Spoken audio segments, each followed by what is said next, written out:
जिंदाबाद जिंदाबाद।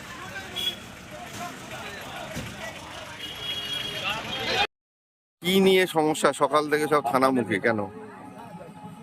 গতকাল আমাদের প্রাক্তন এমএলএ অসিত মজুমদারের নেতৃত্বে আমরা ডিজেল, পেট্রোল, গ্যাস তার যে অস্বাভাবিক দাম বৃদ্ধি হচ্ছে তার প্রতিবাদে মানুষের স্বার্থে আমরা একটা কালকে মিছিল করি আমাদের বন্দে মাতরম ভবনের কাছ থেকে পিপুলপাতি মোড় পর্যন্ত। শান্তিপূর্ণ আন্দোলন, সেটা সঙ্গে পুলিশও ছিল, তারা জানে শান্তিপূর্ণ একটা মিছিল চলছে। এমতাবস্থায় আমাদের কাছে খবর আসে যে আমাদের দলীয় নেতা অভিষেক বন্দ্যোপাধ্যায়ের উপর সোনারপুরে হামলা হয়েছে, মারধর হয়েছে। তা আমাদের সামনে আমাদের প্রাক্তন বিধায়ক অসিত মজুমদার পুলিশকে বলে এইটার প্রতিবাদে আমরা 10 মিনিট একটু পথে বসবো, পথ অবরোধ করবো, একটা প্রতীকী আন্দোলন। তা আমরা তাই বসেছিলাম।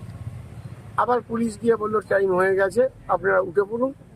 আমরা উঠেও পড়ি, এইটাই আমরা জানি। কিন্তু আজকে সকাল থেকে শুনছি এই ব্যাপারে থানা থেকে নাকি কাউন্সিলরদের ধরপাকড় শুরু হচ্ছে।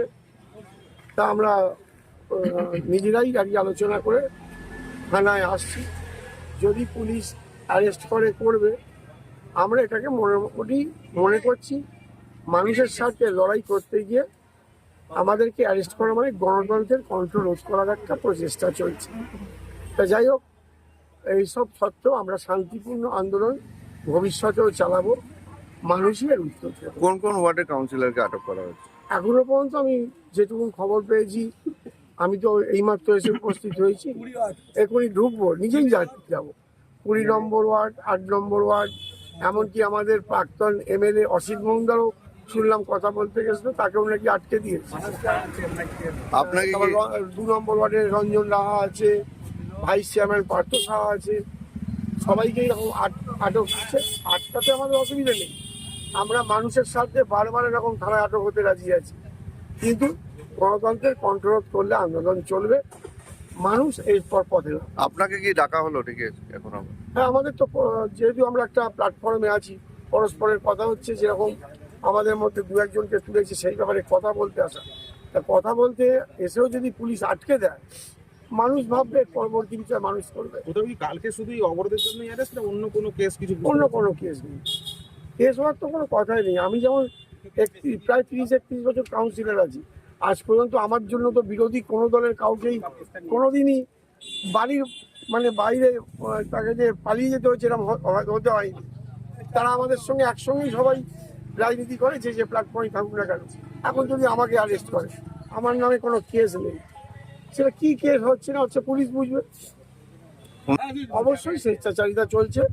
এই জামানা বোধহয় বাম জামানাকেও হার বানিয়ে দেবে। এখনো 1 মাস হয়নি, নতুন এই সরকার বসেছে।